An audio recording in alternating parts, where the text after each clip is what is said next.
Today's adventure begins at the Monterey Bay Aquarium. 2 tips before you get started. 1, tickets are only available online. There is no ticket window at the aquarium. And 2, parking is not pretty. So be prepared to spend about $30 to park in a parking lot, or pack a roll of quarters and hope you get lucky and find something cheaper on the streets.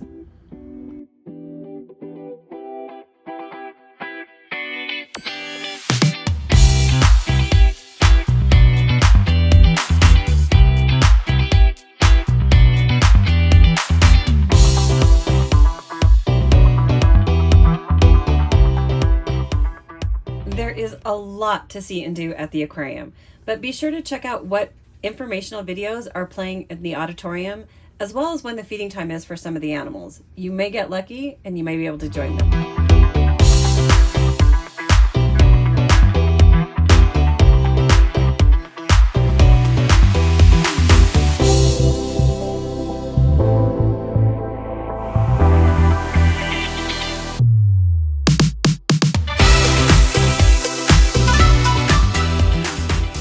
Of course, my favorite part were the jellyfish and the sea otters, but everyone has their own.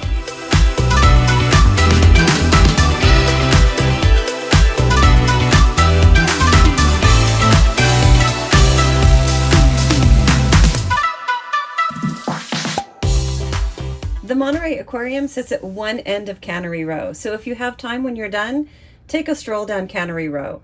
We ended up at the Monterey Tasty Olive Bar, and it was so much fun. The shop also offers a range of gourmet treats, everything from stuffed olives to delicious looking cookies. The staff was knowledgeable and friendly, and they were very happy to guide us through our tasting experience, offering us pairing suggestions and even recipe ideas. It was an educational and delicious stop on our Cannery Row adventure.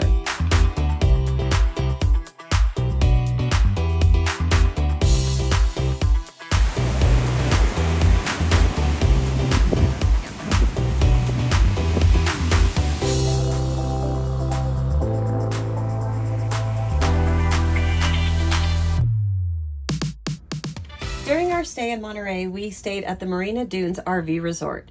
It was a charming park. It offered a blend of comfort and natural beauty, making it the perfect retreat for RV enthusiasts like us that just wanted to relax near the beach. One of the outstanding features of the resort was its direct access to the beach just across the street and down the path through the dunes. So we decided to take Jack for a little evening stroll, and well, you'll see what happens. So here we are in Marina Dunes. This is our first full official day of RV travel, and it's been amazing. So we went to the aquarium today down in Monterey. We walked along Cannery Row, and what are we doing tomorrow? Tomorrow we're heading down 17-mile drive through Pebble Beach and Carmel all the way down to Big Sur. Just gonna enjoy the coast and then come on back, probably hit a couple of wineries, have dinner, kind of looked at what are the most highly recommended places, and we saw a couple of interesting ones that we probably going to hit up, and we'll see what happens from there. Yep. And we're only one day in. We're one day in. But we've been, we left our home 2 weeks ago, and so we've been at an RV park right outside of where we live. And, so we've gotten acclimated to spending time in the rig, the 5 of us, Tricia and I and Jack and 2 kitties. So one big happy family. Awesome. Until next time.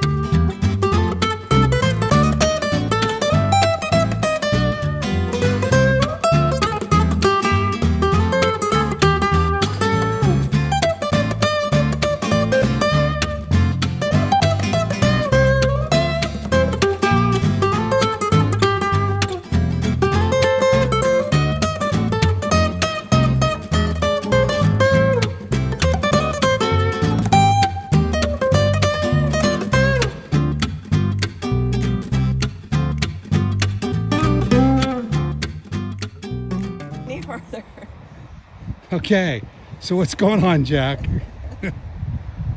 So one of us is taking a break from our walk when he's decided, you know what, I've had enough. I'm just going to take a rest. I've beat on every bush I can. I've got all the way to the water, and now I'm coming back, and I'm going to take a rest. So this is what happens when your dog decides that he's done walking and someone has to carry him because, well, he was done for the day. Are you done? Yep. You done, mister? You silly boy. You silly boy.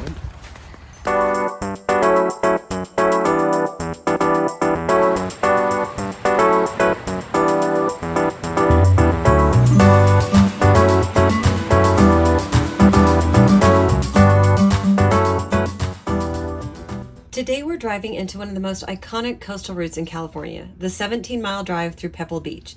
So buckle up and join us as we journey along this scenic drive packed with stunning ocean views, legendary landmarks, and must-see stops. Whether you're a road trip enthusiast or a golf lover, there's something magical waiting for you around every corner.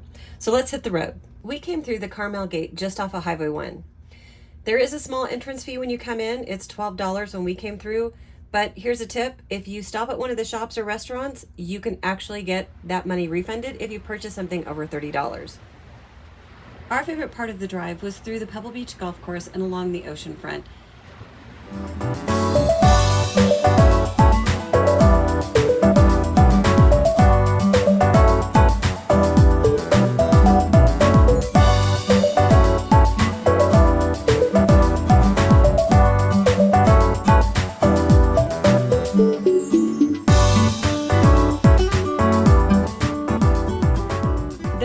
Places to stop along the way. We chose Joe's Point and Bird Rock and took Jack out for a little hike.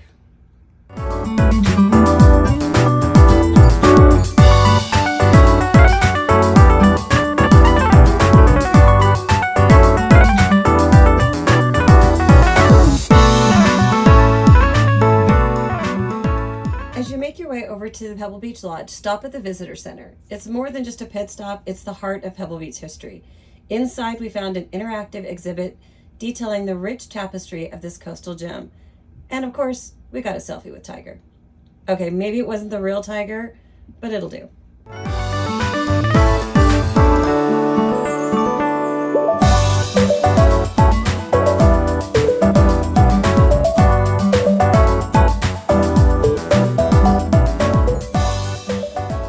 Every golf enthusiast knows the Lodge at Pebble Beach opened in 1919 and has hosted the U.S. Open and the Pebble Beach Pro-Am. It's open to the public, so we strolled through the lobby, soaking in the elegance and ambiance where golf legends have walked before us. Don't forget to check out the heritage shops along the way and pick up a souvenir or two.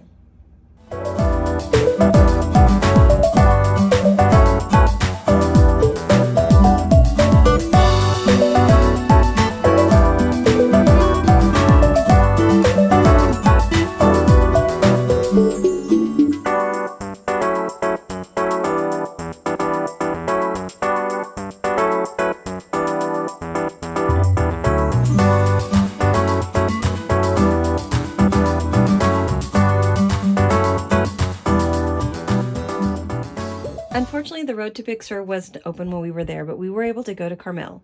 We enjoyed strolling down the quaint streets and even found a nice wine tasting room. Manzoni Wineries was spectacular. If you have a chance, stop by.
bike rack failed on the way to Tahoe.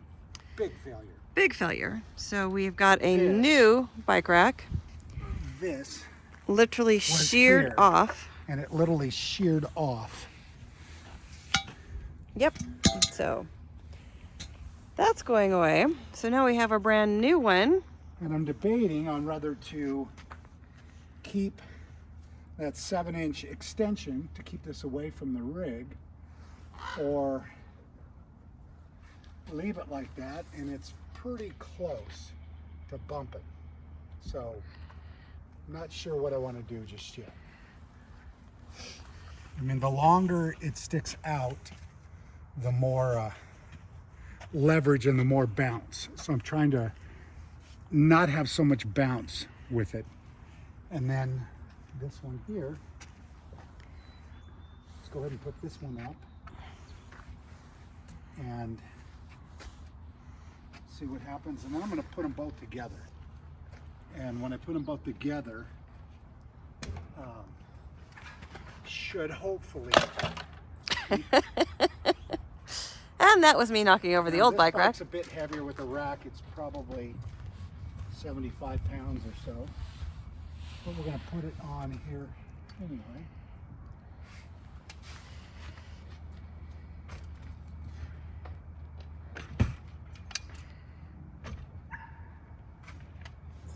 Okay, so I need to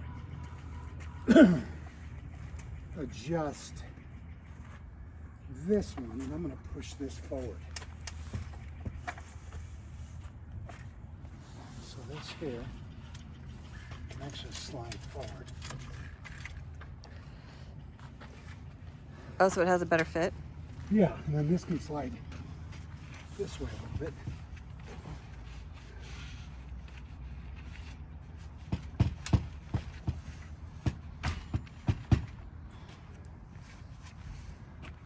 So it fits like that, and then what do I do with my hook? Oh, here it is here.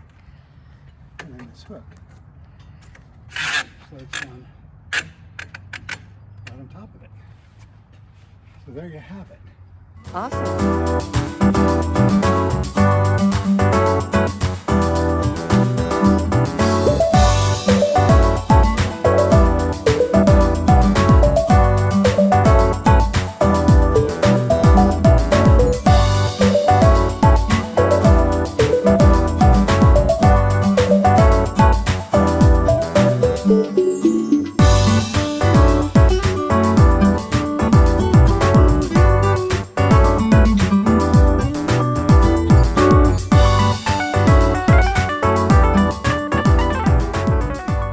We started our adventure today with a drive along Highway 89 on our way to Viking Holmes Castle. We stopped to catch our first glimpse of the iconic Fanet Island on our way to Viking Holmes Castle.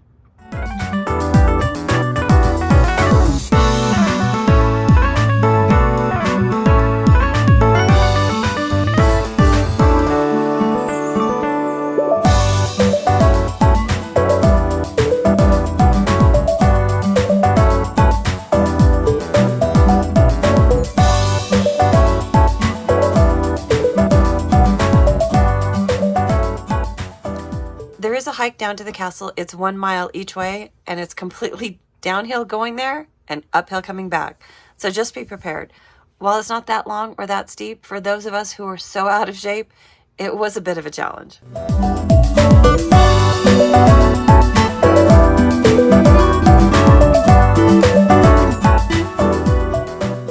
Viking's Home Castle was built in 1929 by Mrs. Laura Knight, and the castle was a tribute to her love of the Scandinavian design and architecture. It's often called Tahoe's hidden gem, and it's easy to see why.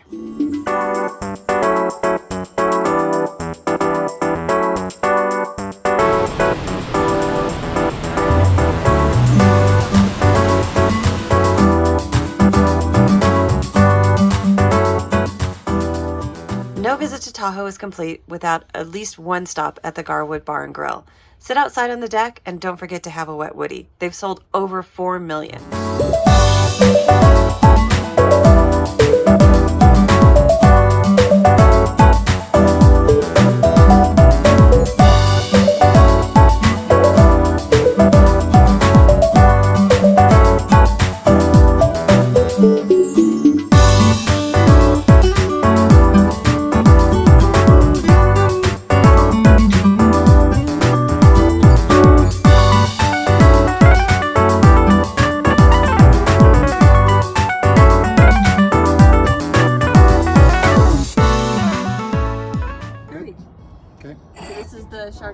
This is the no oak Chardonnay. Yeah, it's And this is the Pinot? correct. I like your glasses. Oh.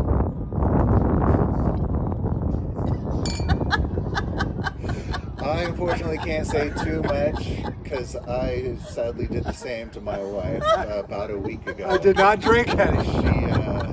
She grabbed her glass and was like, "Oh, let's cheers!" And I was like, "Okay, well, let me grab a refill." And I went in my kitchen and I got a refill and took a sip, and she was like just staring at me, going, "Oh, thanks." But so, Nice blooper. Cheers. yes. Do you have it videoing? Mm-hmm.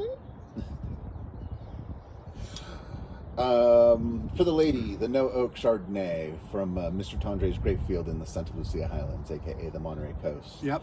Like I said, it's got a really nice balance with its fruit, minerality, a little pear, crisp apple, and Nice. melon. You like it? I like it. For the gentleman, we have the White Barn Pinot Grigio. Summertime in a bottle is one of my personal favorites. It's light, it's fruity, it's got just a hint of acid on the finish, which makes it perfect for creamy cheeses like brie, Gouda, or our fabulous cheese and charcuterie plate, the white cheddar, I should say, that's featured on our cheese and charcuterie plate Nice. that we have available if you guys would like some snacky treats to go with your wine tasting this afternoon. We So just finished breakfast and then got in the car and came here. that's a good way to But- go wine tasting. So. Yeah. Yes, indeed. So this is our oaked Chardonnay, also from Mr. Tandre's grapefield in the Santa Lucia Highlands there. Again, the 2020. Spent a full year in French oak. Like I was saying earlier, 0 diacetyl is produced in primary fermentation. Only 60% of the secondary malolactic fermentation. So it is smooth, rich, and creamy. There's a little bit of butterscotch in there, but little Asian pear, and honeysuckle. I believe orange blossom. Orange blossom is what she says. I think I like the unoaked a little bit better. Yeah.